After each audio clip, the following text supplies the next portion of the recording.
Good Hope y'all are afternoon, having a everybody. happy, Welcome to Effective Resume Thursday. We're very glad you're with us. It's April 1st, 2021.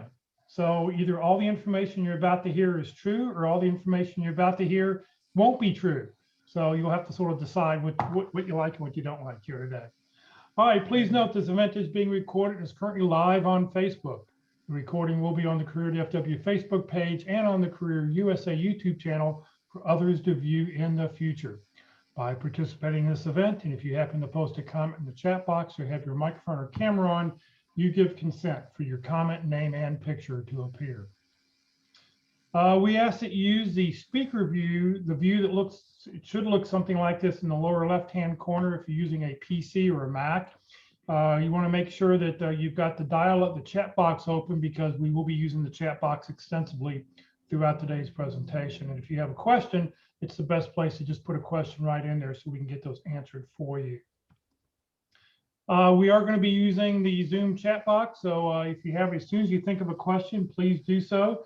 For those people on Facebook, please just enter your question in the comment field. I'm monitoring that feed and I'll make sure we get those questions answered for you. We are going to review 1 or 2 resumes today. Have you gotten any yet or not? Somebody's going to send theirs, but we could still use at least one more. Okay, I know Jason just said, how do you send the resume? Here's how you do it. You click on the little file button down there, and then you find your resume, and then you send it to either everyone if you want everyone to see it, or you can just send it to Carol if you want just Carol to see it. But please remember, you can take your header information off because you will be able to, your information will be on Facebook and YouTube from here to eternity. Well, good afternoon, everybody. My name is Jeff Morris. I founded Career DFW back in 2008 to help the unemployed in the Dallas-Fort Worth area by trying to put everything they need to know about a job search in one place. In 2012, I started CareerUSA.org to help people outside the Dallas-Fort Worth area after being invited to go to the White House and finding out that there really wasn't anybody else in the country doing anything like Career DFW. I've written a book called What I've Learned About Your Job Search That You May Not Know. It's available on Amazon. I've been facilitating and leading the North Dallas Plano Career Focus Group. I've been doing that since 2007.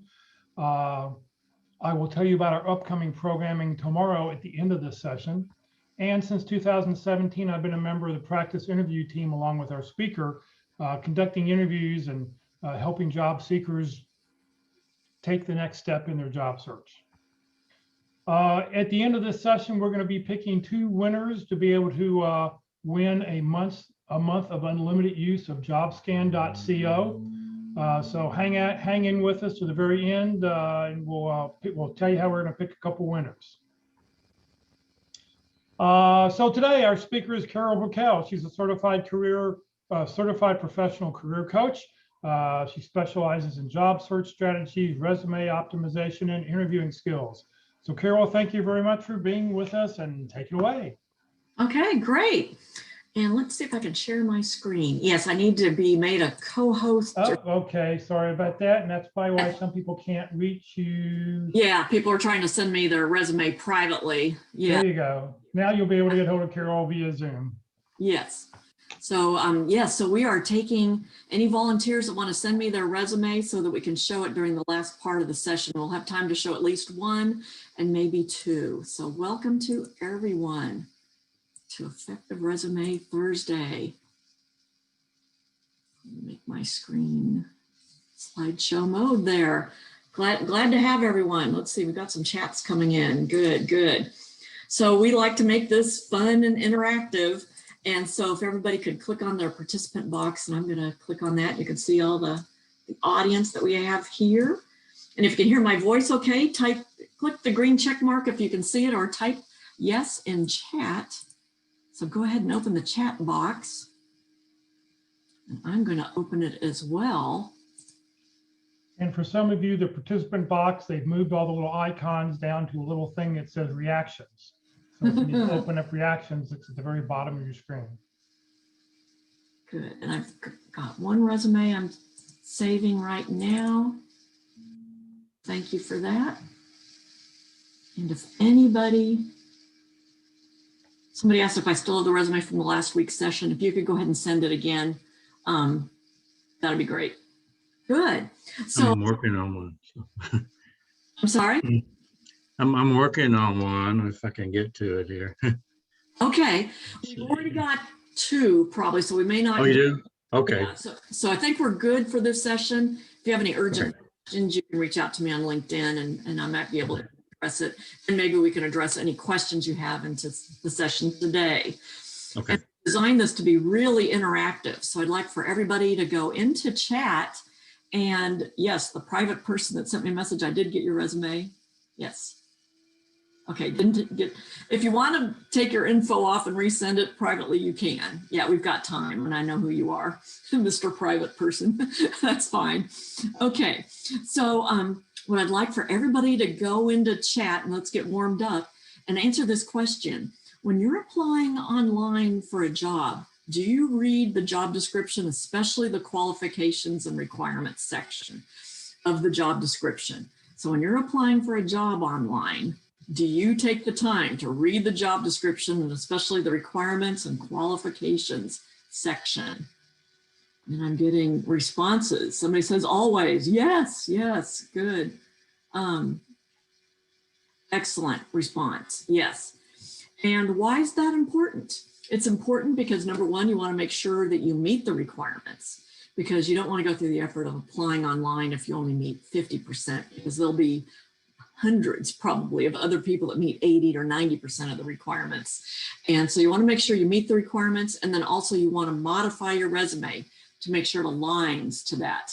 Yes. So somebody says they read the requirements and then also the job duties. I think that's important too, because you can find good keywords to use in your resume.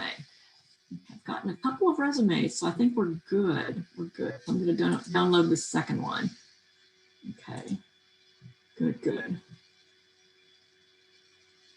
And then somebody's been told that some of the requirements are a wish list, but apply anyway.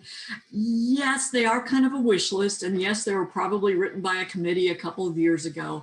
But if you don't meet about 80%, you know, the old 80-20 rule, about 80%, then I'd wonder about that. So it does give you kind of a rule of thumb regarding what they're looking for. And at the same time, when I was a recruiter and I would sit down with a hiring manager and say, okay, in your job description, what are the 3 keys, the 3 key skills you want me to screen for? They would inevitably throw it aside and start rattling off things that weren't on the job description. So that does happen too. So, okay.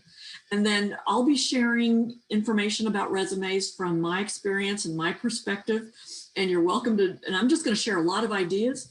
And you can do with them as you wish. You know, some may resonate with you, some might be helpful, and some may not work for you as well. And that's absolutely fine. I'm just sharing things that I've learned over the years.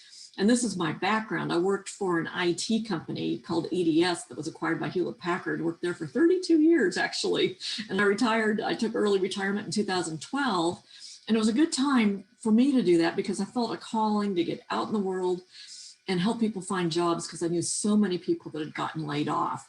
And that was, it really gave me a wonderful experience. I then gained 6 years of experience as a recruiter, both working in agency and corporate environments, placed candidates in a whole bunch of different roles, HR, accounting, finance, administrative, project management, sales. And then like Jeff, I volunteer for the Dallas Pit Crew every week. And that's the practice interview team, where you can send your resume and a sample job description, and we'll put together a little panel for you over Zoom and do a panel mock interview. It is so valuable to do that. And we've shared information about the Pit Crew in the chat. And if you could mute your microphone. Yeah, I can do that now. It's just to keep background noise down. I'm muting the microphones. And also, as Jeff mentioned, I'm certified by the Professional Association of Resume Writers and Career Coaches. And this month in April, they're having their annual conference, and I will be attending that in a couple of weeks. And so I'll be taking a lot of notes, and any new information I'll definitely share with this group, because that's a great organization. I've learned a lot from them. And as I mentioned, I've worked as a recruiter, and I keep close in touch with my friends at Next Step Recruiting, and they're a Dallas staffing firm. However, a lot of their local Dallas clients will consider candidates that are out of state. And if you're from outside of Dallas, type in chat where you're from. And so many companies are realizing that people can do the work from anywhere, especially accounting and finance type of work. So if you're an accountant or a finance person or HR, administrative assistant, project manager, sales, marketing, any of those kinds of jobs, and you want to work with a great recruiter, please reach out to me on LinkedIn and I can get you connected with a great recruiter at Next Step Recruiting. And some people shy away from working with agency recruiters because they think, oh, the client's not going to pay their fee and will use their own candidates. But we find, those of us that have been recruiters find that our clients are actually kind of loyal to the recruiters, and they tend to look at the resumes we as recruiters tend to offer them because they know that the people that are applying in their applicant tracking system may not meet the requirements, especially if they're a small company. Larger companies tend to get more on-target candidates. Good, good. Yes, and that is the name of the recruiter. Somebody asked me privately. Yes, and feel free to reach out to him if you're looking. Okay, Aaron Alanis at Next Step Recruiting is a great recruiter. Okay, good. And we have some people from. Can you say that name again? I'm sorry. Yes, Aaron, and I'll type it in. He sometimes co-teaches with me. He co-taught with me last week and these were his top jobs he was recruiting for. And I'll type his name, Alan Neese. And he specializes in accounting, finance, and HR, a lot of HR and administrative positions. And somebody said their resume didn't attach. Maybe try sending it to me as a PDF. If it has links in it, sometimes Zoom doesn't like attachments with links unless it's a PDF.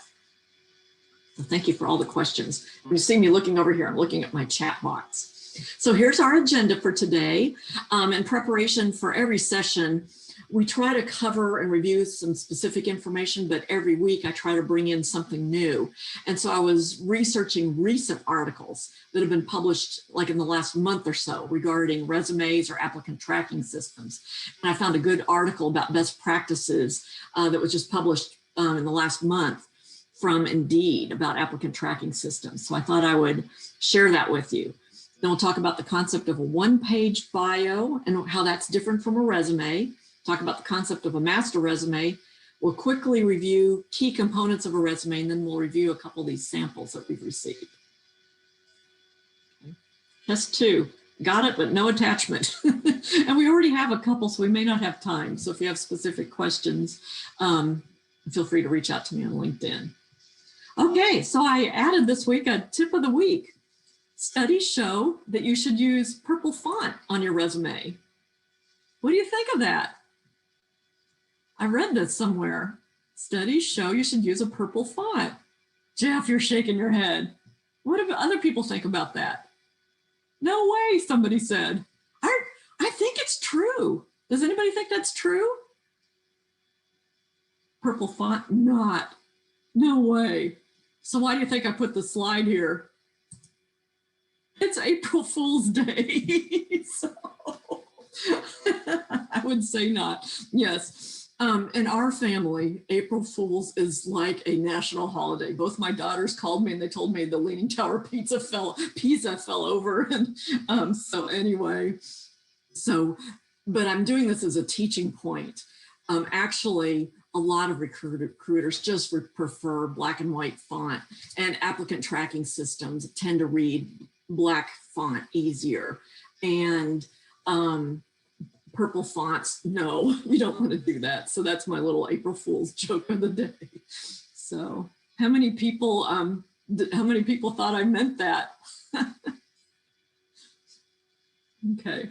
All right. So now I'm going to share this information from this article from the Indeed Career Guide. It was just published in February, very recently. They actually had 13 best practices, and some of them were similar. So I kind of combined them into a list of 10. So their recent suggested best practices for beating an applicant tracking system. And these are the systems when you're applying online. These are the systems that read the data in your resume, and they can get goofed up if you have any special characters or special colors in your resume or fonts. And also generally when you're applying online, apply for the jobs that you meet the qualifications, about 80% like we talked about, and be selective within a company. You don't want to be somebody, because recruiters joke about this. When I worked as a corporate recruiter, we would laugh if we saw the same person applying for a marketing job, then a accounting job, then a consultant job, then a sales job. We thought, okay, this guy doesn't know what he wants. So, and we would joke about it. So be selective within a company because the recruiter will notice if you've applied to a variety of unrelated jobs. So you want to be kind of targeted. Watch out for messages from Mr. Fox. The Dallas Zoo phone. Okay. Somebody made a funny comment about alligator, Mr. Fox. Not sure what that means. The zoo phone number. Huh. Okay. I'm sorry, I was reading the chat. And then also regarding best practices, use relevant keywords. Again, study that job description, look for the skills they're looking for, and make sure you've modified your resume. And we'll show you an example of how to do that. And then they also recommend use a skills, or I like to call it areas of expertise. I think that sounds even stronger. Areas of expertise section of your resume. And we'll show you how to do that. And you can load that up with lots of great keywords and skills. And then use basic language, use language skill names that recruiters would be searching for. Don't use something like, I don't know, a change pleaser or a crowd pleaser, or just crazy terms that really aren't skills that a recruiter would search for. And even on your headings, use the basic language that recruiters are comfortable with. And then write out acronyms. And if there's jargon that was only known at the company where you work for, try to put it in layman's terms. And how about SOX? Some acronyms are very well known and you don't have to spell them out.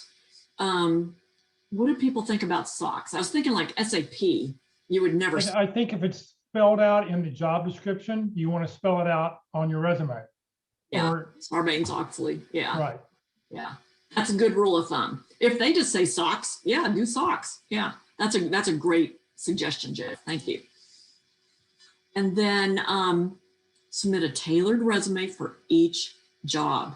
And it shouldn't take you hours to do this, really just a few minutes to read the job description, highlight the key skills they're looking for, go through your resume and make sure you're highlighting those and putting in those keywords in the language they use. And we'll show you an example of doing that. It should really only take about 10 or 15 minutes. The first one may take you a little longer, but once you get into the groove of doing it, it really shouldn't take too long.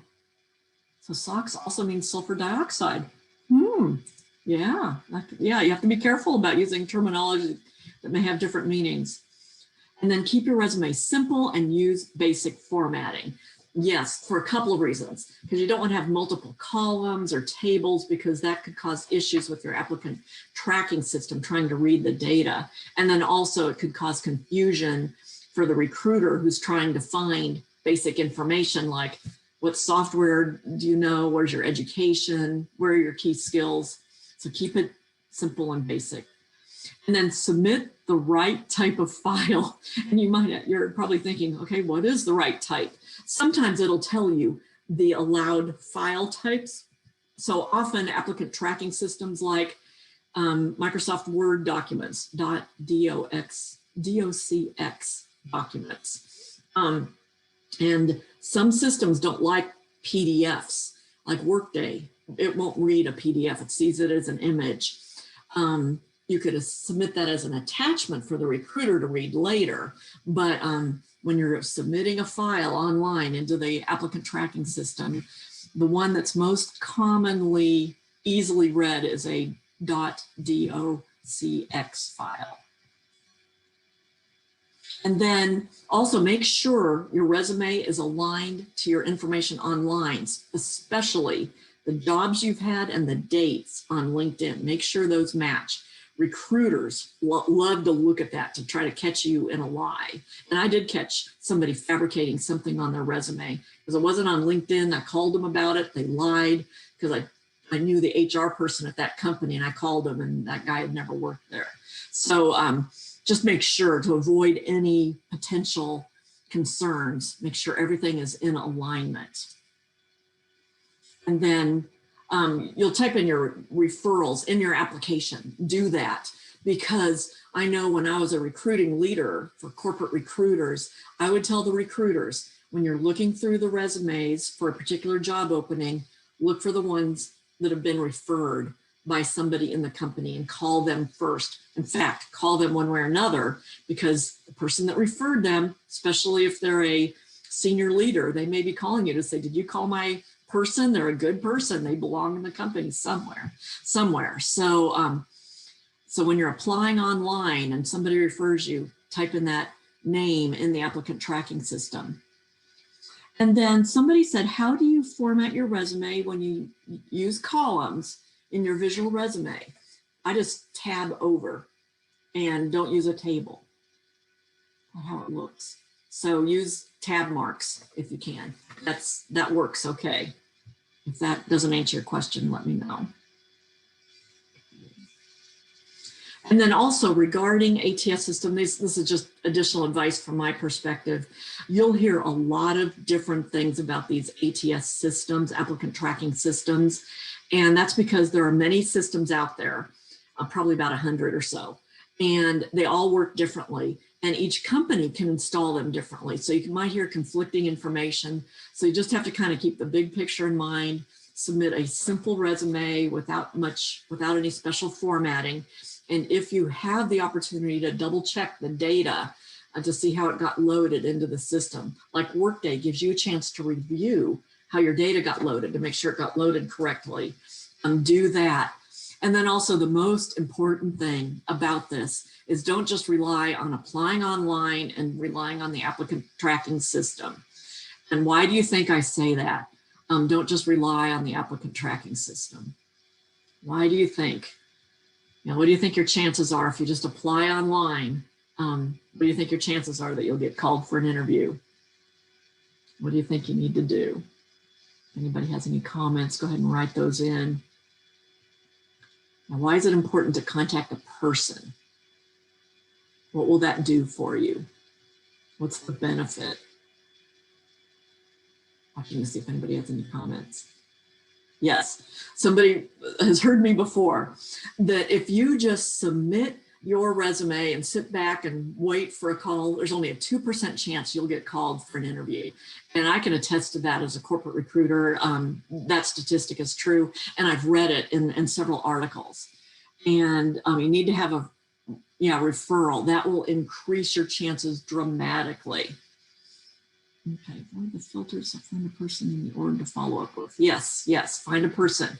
So you need to contact a person. And it's really great if you have a first or second level LinkedIn connection there that you can reach out to and make sure that they've alerted the recruiting manager and alerted them that you meet the requirements for the job. That's what recruiters are listening for. They're listening for candidates that meet the requirements.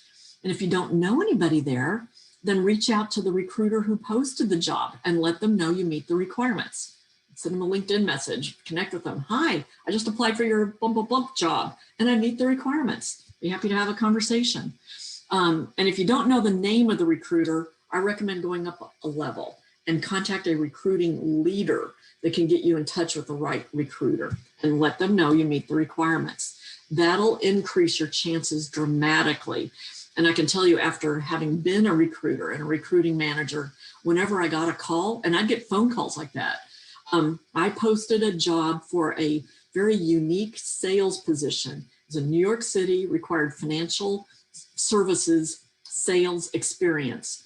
And I had hundreds of people apply, and many of them didn't really meet my requirements. But I had a call one day where somebody said, hi, this is Sue. I just applied for your sales manager position. And she actually said, I'm your gal. But she says, Carol, I'm in New York City and I have 10 years of experience selling financial services to clients. And she goes, I'm your person.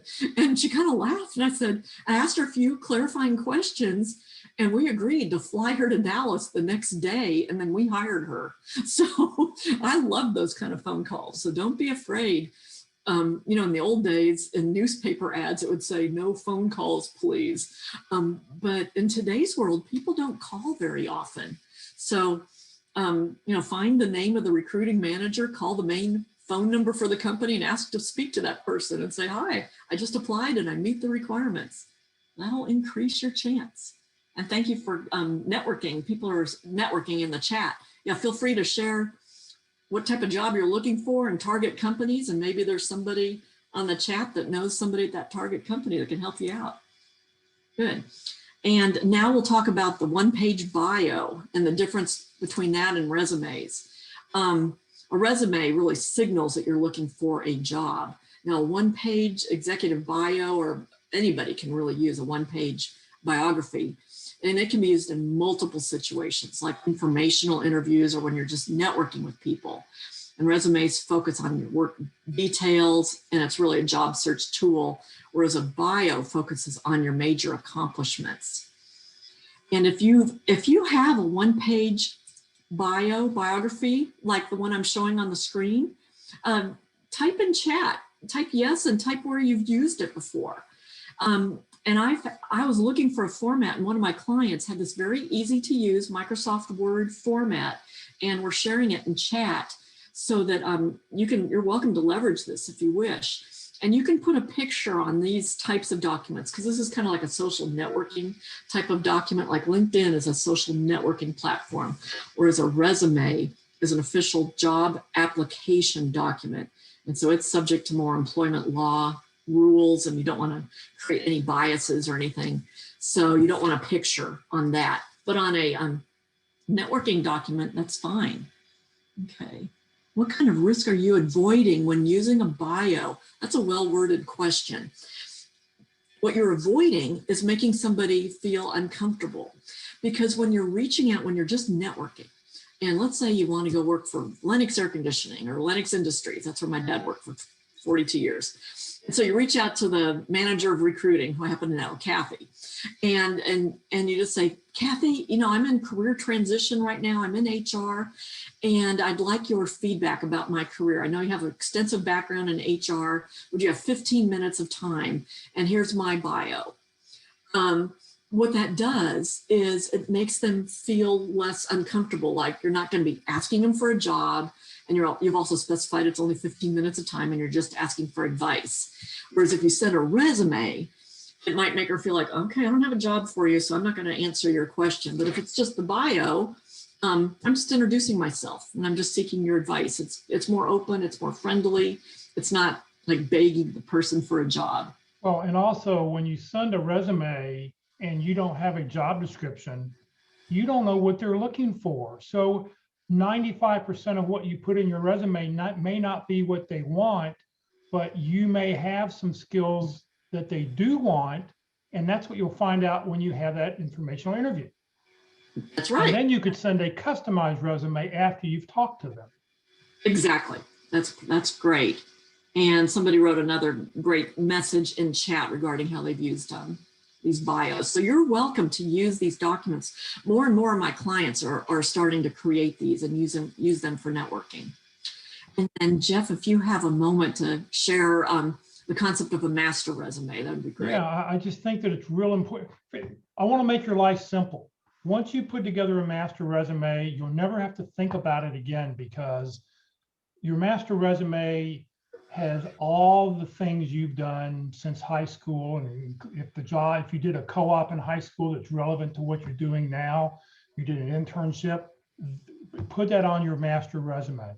Then when you see a job description, you go and you eliminate everything they're not looking for, because you got to remember, your resume is just a fishing hook. Your resume is just a hook to get the recruiter to call you on the phone. So if they're looking for XYZ, you want to make sure you tell them XYZ. I'm sure you've done a lot of great other things, but they don't care about those. You can talk about those when you're in an interview, but they only care about, do you meet the requirements of the job description? If you do, I'll call you up. And then goes to the next step. So by having that master resume, you can have 8, 10, 15 bullet points underneath each job. And depending on what you're applying for, you just show and you just share the relevant experience. Great, thank you. And we have a question. Do you keep multiple wording for each job task in the master resume? Some with more detail and some with less? I would say less is more. I would just make that really strong headline about what you accomplished, not all the details about the task. You can tell a story in an interview if they want to know the details, but you just want to put the headline. So I get in the practice of making that headline. Okay, so thank you for that good question there. Good.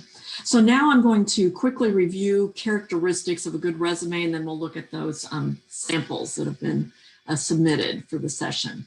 So your overall goal is to make it easy for the system and also for screeners like recruiters and hiring managers to take a quick look and in 7 seconds be able to say, yeah, that's the person I'm looking for. That's the type of person I'm looking for. So how do you do that? Formatting. You want to make your formatting clean, lots of white space. Less is more. Your bullet points, talk about details. You want those bullet points just to be 1 line, 2 lines at the very most. Never 3, never 4, and please never 5 lines long. Yes. And then overall length for a resume. What I've found is I've talked with my other buddies that are recruiters and career coaches. The sweet spot seems to be around 2 pages. Now, there are lots of times where more is okay, like government jobs, higher education, highly technical jobs, or if you have a lot of publications, certifications, sometimes it can be more. And now, since most resumes are submitted electronically and recruiters scanning through electronically, if it goes on to a 3rd page, 2.5 pages, that's fine too. Okay, number of years. I like to get people's feedback about this. We'll post a question in Zoom and a polling question, and those on Facebook Live can also type in A, B, or C. So how much experience do you show in your resume? This is kind of a personal choice. Do you show all of your experience, only the recent 10 to 15 years?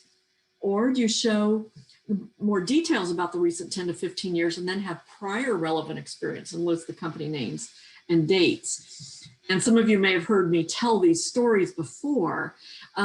When I applied for a job at the age of 59, believe it or not, I put all of my 38 years of experience on my resume, but I was networking with people that knew me well. They knew I'd been at EDS forever. So I just put it out there, and I did get that job. So it was something I was it was recruiting, and I was very passionate about it, and found out what they needed. And I told them I was the person to help them with their need. So that worked for me, but it may not work for everyone.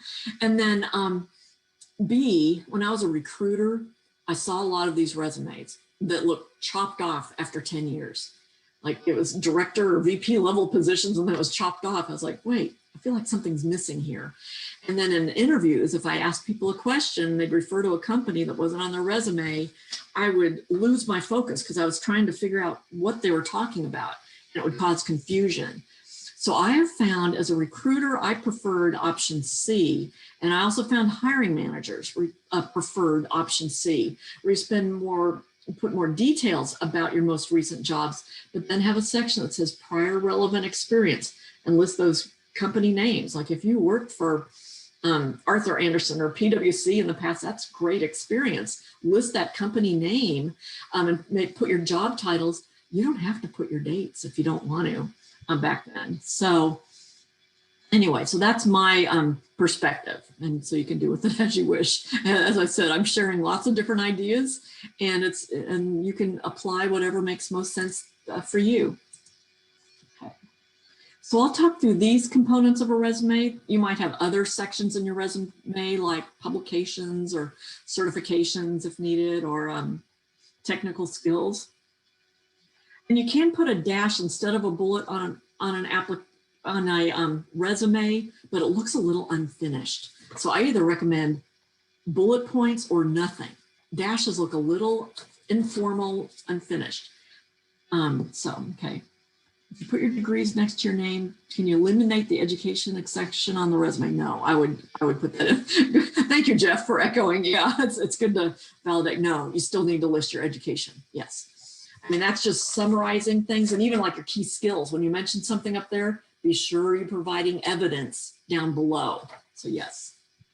So just to clarify, I'm sorry, I have my name, I have 2 master's degrees, I have MBA, MA, PMP. So I need to still keep that education where the schools I attended? Yeah. Okay. Yes. Yes, absolutely. Yeah. Every recruiter's Thank you. going to want to see that. Yes. Yeah. Thank you. Yeah, when we're scanning a resume and we spend 7 seconds, we read the summary section, look at your job titles, maybe read the first 3 to 4 words in the bullet points, dates, check the education. That's what we look for. Yeah. Do you have to put the dates on the education? Because that ages you. You don't have to. You don't have to. Yeah. Now in the application, when you go, sometimes in the file, it'll force you to type it in. And on LinkedIn, it may or may not, but on your resume, you don't have to. You recommend education on the first page. For most professionals, I do not. If you have more than 3 years of professional experience, I recommend showing the professional stuff first and then education. There may be exceptions to that, and recent college grads do tend to put the education first. Okay. All right. So at the top of the resume, definitely have the heading, your name, contact information, and these 4 types of information. And we're sharing a file you can download that is a template based on everything I'm talking through. So don't feel like you have to take notes. And in your contact information, please, you do not need to include your physical street address. And we've just loaded the sample resume template in the chat so you can download this. And the summary section is so important. This is a summary of who you are as a professional using language that the hiring manager would be interested in seeing. So based on words that are in the job description, it's not an objective. I'm seeking a job where I can grow my skills in a fast-paced environment or something. No, it's I am. If you're a business analyst and you're applying for a business analyst job, put that title at the very top so that the recruiter goes, phew, finally a business analyst. and we get a sense of relief when we see a resume that says, yeah, this is the type of person I'm looking for. And then areas of expertise. This is very important. That article that Indeed mentioned it's important to have a skills or areas of expertise section. This is where you put the keywords. And these top skills along the top in that first column better align to what they're looking for in that job description.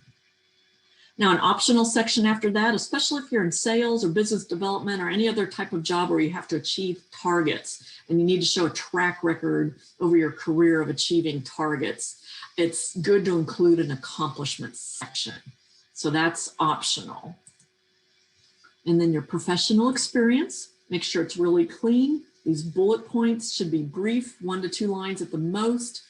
Start all of them with a verb, and jobs in the past tense, all of these verbs must be in the past tense. Can't emphasize that enough. Just yesterday, I looked at one that had past tense, present tense, ing, all different kinds of words. And I've seen hiring managers throw those out. So make sure they're parallel. And also it's recommended, I know Tony Basara from Babbage and Associates recommends having a little one-liner for the company that you work for, especially if people don't know the industry. It helps the recruiter know more about your background and the industries you worked in. So it's good to include that. And then for all the bullet points in your professional experience, try to limit it to about 5 or 6 bullets per job. No more than that. Recruiters aren't going to read that. And then the bullets should focus on results. They shouldn't read like a detailed list of tasks. And to focus on results, you can kind of play a game and ask yourself, so what? And here's a real example. Somebody in the, I was working with, a marketing person, had a bullet point in their professional experience. It was pretty good. It said, for one of their jobs, they guided the next stage of brand evolution for multimedia artists and managed film production and publishing. But I said, so what was the result, or what was the outcome? What was the accomplishment? What was the impact? And she goes, well, actually, there was kind of a result. It increased the business for my clients, and it led to some new sales commissions to my to new commissions for my client who was an artist. So that caused her to think that she could start this bullet point with a stronger verb that focused more on the result. So she changed it to increased business opportunities, including 10 new commissions for her client based on, and then she modified her language to align more with the keywords in the job description. And so she aligned it, focusing on social media and PR strategy, which was in her background. She just hadn't used that terminology to align more with the job. So she did a good job beefing up the verbs and aligning the language to the job description. And then if you've worked at multiple roles within a company, I highly recommend this format, because if you have these dates for these jobs all right and justified at a first glance, and remember, recruiters are just scanning your resume, you'll look like a job hopper. But if you do it this way, it shows longevity. So it's good to show the full time you're at the company and then the dates for each of the jobs next to those job titles. And that shows that you were promoted. It shows that you stuck with it. It shows you were promoted, shows a good story. And then if you work for a company that's changed names, there's a couple of options here. There's probably more options as well, but these are a couple. You can give the current name of the company followed by the old name, or the old name and the date of the acquisition. So on my resume in 2012, it said Hewlett Packard Enterprise Services, formerly EDS, or I could have said EDS, because a lot of people still remembered EDS at the time, acquired by Hewlett Packard. So I could have done either one. And then here at the bottom of your resume, in most professional resumes, you put the education at the bottom and then your software skills. And you want to align these to whatever software skills they're looking for in the job description. And then maybe a few more that might be relevant to that kind of job. And if you don't have a degree in your education section, what I've seen some people do very successfully is write the school, city, state, maybe the major, the area of concentration, and maybe include the number of course hours. If you have a significant number of course hours, that's a good way to display it. You don't want to say bachelor's if you don't have a bachelor's degree. That'll raise some concerns. And then here's the graphic I've been alluding to with the job description on the left and the resume on the right. I'm going to do something. Let me see if I can do this. Oops. Trying to do this thing. Never mind. I'm trying to take it off so the name doesn't appear. It takes me a second to do that. No, never mind. So on the left, we have the job description. And what I recommend you do each time, and many people said they do this, is review the job description before you apply online and look at the key words, the skills they're looking for. Down at the bottom, this is the requirements, qualifications. Here's what you bring to the job section. And if they're looking for Agile and Scrum and you have that background, include that front and center. If they're looking for Visual Studio, Microsoft Office, include that. And look for other skills, in the roles and responsibilities. They're looking for somebody who can gather requirements, put that front and center. And somebody said they have 3 degrees. Information 1 line each. Yeah, if they're relevant, yeah, I think that's good. Okay, good. All right, so this is a very important exercise. When I'm coaching people, sometimes the first time through, it can take us 30 minutes to do this, to really study and get our heads around what they're looking for in this job. And like somebody mentioned, this could be a wish list down there, but it'll give you an idea of what they're looking for. And things could be changed now. And when you get into the interview, you'll want to ask them, what, based on today's moment in time, what critical skills are you looking for? And it could change, but this is a good exercise to go to. Do you put the software under expertise or in its own category? On the template, I put software down at the bottom. Now, for some technical jobs, I've seen some people put technical skills up at the top and sometimes have categories, you know, for highly technical roles, you know, like operating systems, data, relationship databases, programming languages or whatever. So you may want to Google technical resumes. In fact, I think I'll come up with a template for a technical resume. But just remember, if it's not in the job description, you don't need to put it on your resume because it's not going to be a keyword match. But when you actually get to talk to a recruiter and then you can follow up, then you can send them a resume with more information, with more of your skills. Yes, yes. Good. Okay. You put software notes. It is in the job description. Okay. Yeah, so if the software is being required and it's a huge list, yeah, you want to match as much as possible. Okay. If you have further questions about that, I'd recommend reaching out to a recruiter and getting their feedback, or a career coach. And now I'm going to share my screen. Let's see, I'm going to try to attempt. Okay, the person that sent it to me privately, I think I just have the one with the name on it, so I hope that's okay. Okay. If it's not, send me a chat.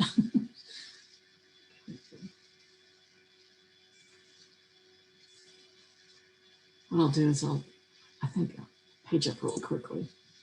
There we go. Okay. Now when I hit this enable editing button, see if it throws me out. Oh, it didn't. Okay. Oh, it did. Okay. It's when I hit that button. Zoom does not like that. Okay. All right. Okay. I'm going to open up the chat real quick. So what I'm going to do is scroll through this resume. And if people see anything that they like, if you see comments you like, go ahead and type those into chat. This will give you a chance to kind of review a resume and think about it. And if you see any suggestions for improvement, feel free to add those as well. And I'm kind of hiding the contact information. It looked good up there. So here's our summary section, professional experience. It's right justified. There's one space over on this one. See, I noticed things like that. That space doesn't quite align, right? Some have years, some have months. I would make those consistent. Okay. Thank you for clarifying. You didn't mind if people see your information. Okay. Yeah, I need to make sure these are right justified, and I would make them consistent. Yeah, make it years only. Years only, yes. Okay. And some have the big dash and some have a little dash. Make those all consistent. Okay. Quite a few jobs there. Okay. So cause, and then other experience. I'd say prior relevant experience. Because, well, it's current. Okay. Okay. And then education. Okay, so you have something, a seasonal job, but you also have this. So I don't know if that seasonal job is absolutely necessary. It's not like you're filling a gap because you already have a business related job. So my thought is, I don't know if you need to have that. And then you could put prior, no. And this other job that overlaps, unless it's relevant for the job, no, it doesn't overlap, it fills a gap. I would put that in chronologically, I think. Okay, it takes a little bit of time. There seems to be some extra spaces here. I would take those out. Memberships and then technical and other skills. Okay.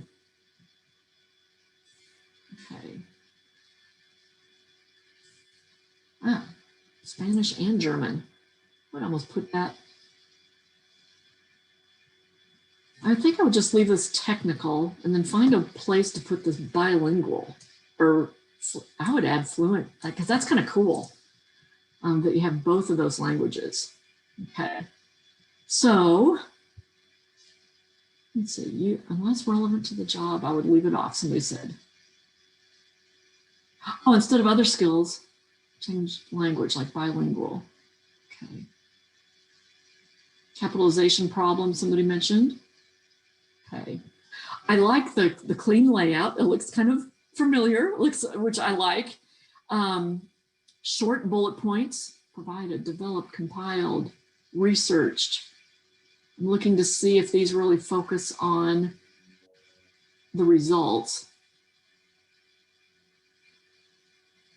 Develop referral relationships. I would say, so what? Did that result in increased sales? You know, if so, increased sales through the development of referral relationships. So you might be able to play that so what game on some of these bullets. And then I would try to consolidate, especially the older jobs.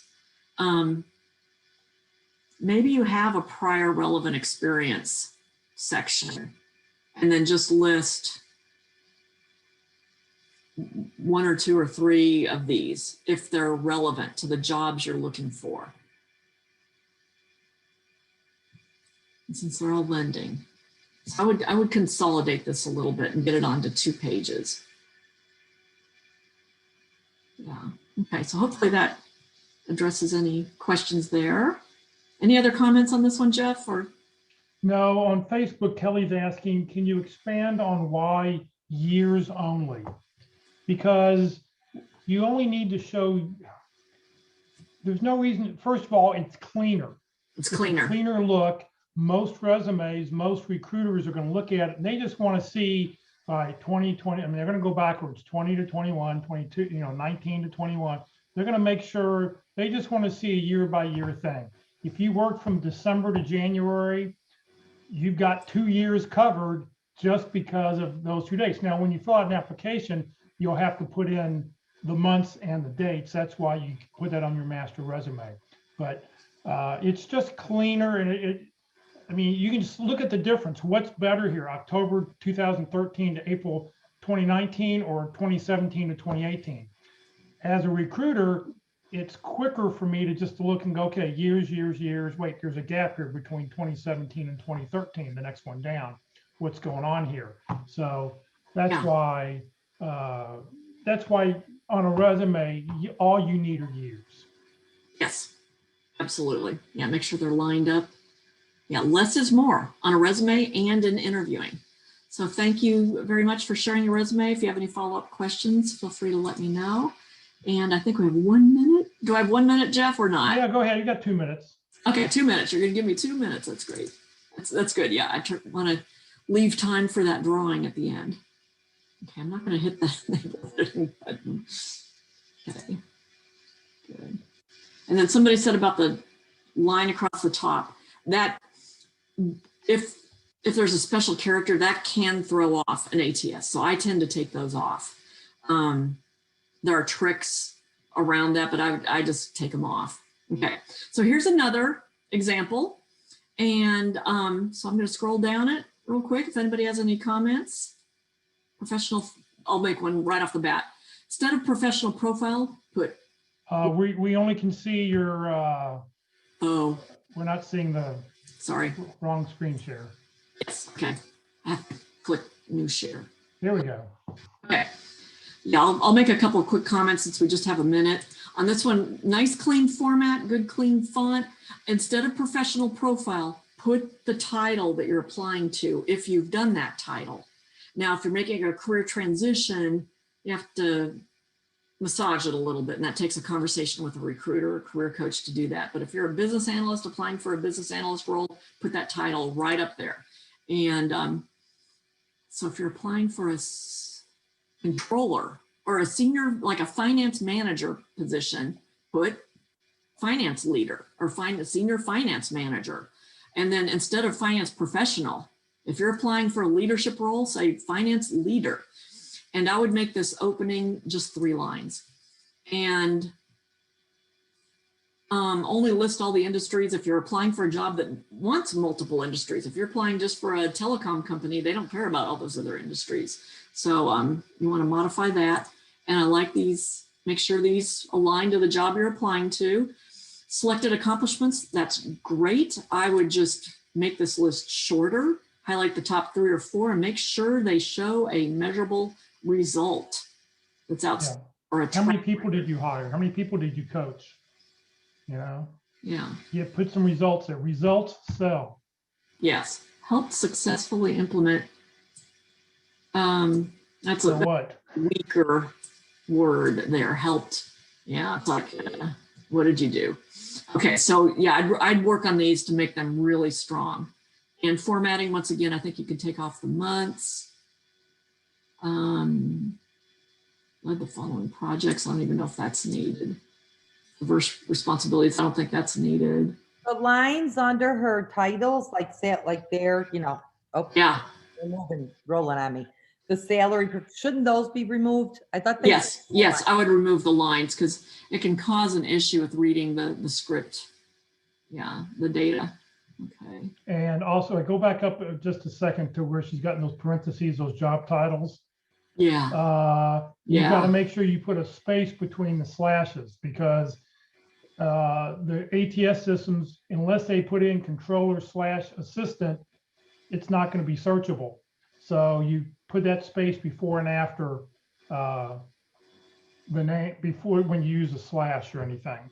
If you used a comma, it would be okay, but you don't want to, you've got to leave a space in between there for search. Yes. So now I see, yeah, you worked as a salaried professional through Robert Half. Now I get this. Okay. So you might need this opening thing, but that doesn't read right grammatically. Led following projects. It should be led the following projects. And okay.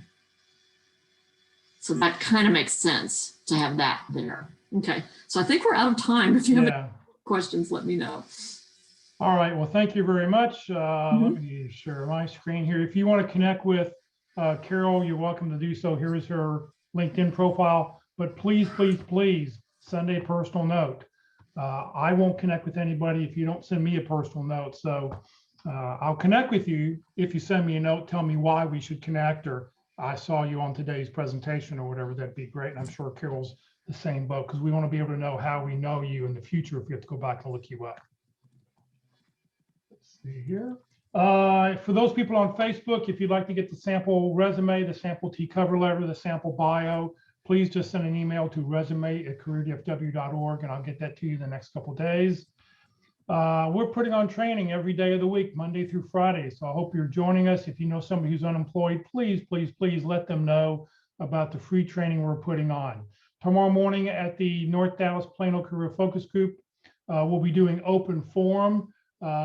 Bring your questions. We'll just sort of open it up to the group. It'll be a free for all, and we'll just sort of answer whatever it is that you want to get answered.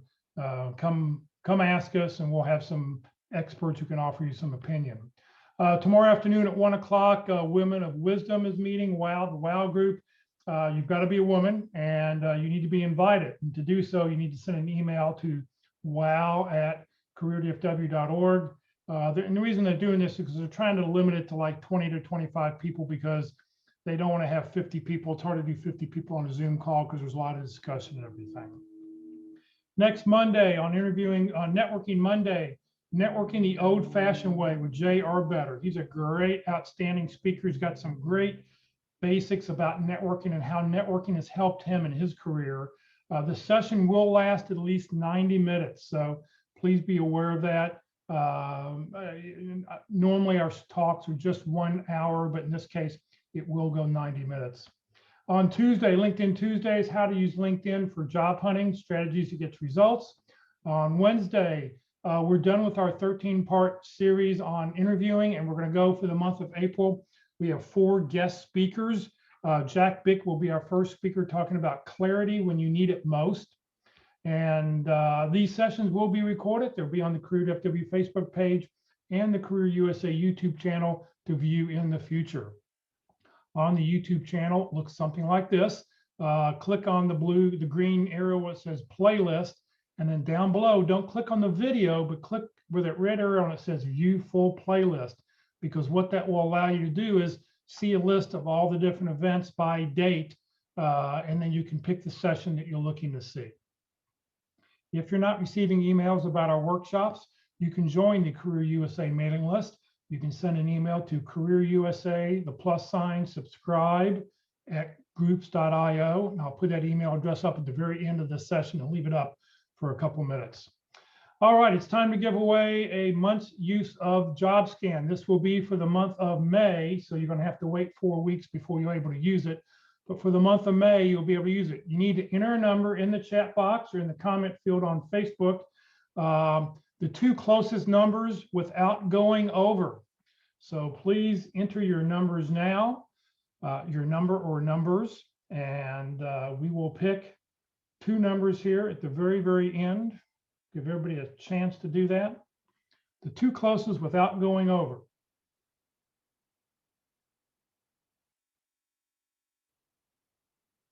Now, Michelle, you pick 3 numbers. You got to pick the one you want. You can't pick 3 numbers. Pick 1 number. We'll count the first number for Michelle. Oh, yeah, the first number. Okay. Anybody else? Going once, going twice? All right.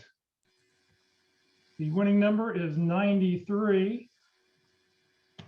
And let's see here, 93. Who we have closest to 93? There's an 88. 88. So 88, Laura Myers, and on Facebook, Cindy gave me an 87. So Yay, what a I need you Facebook to- person. Yay. Huh? Yay, a Facebook person. Yeah, Facebook person, 87. So Cindy, what I need you to do is I need you to send me an email at resumes@careerdfw.org. And for Laura, I need you to just put your email address in the chat box so I can copy it and get it on our list, or contact me somehow via LinkedIn and let me know you won. And we will get those 2 on, I'll get you to add it to the list. All right, please remember, Career DFW, we're just a 501c3 nonprofit organization. We have no full or part-time employees. I'm a volunteer, Carol's a volunteer. We're just doing this to help you land your next great opportunity. So hopefully when you do get your next great opportunity, you'll remember us, make a donation so we can continue to do what we're doing. Thank you for joining us today. Carol, thank you very much. There's that email address if you'd like to subscribe. Career USA, +subscribe @groups.io. So everybody have a great week, and hopefully we'll see you tomorrow or one day next week. Great. And I'm going to follow up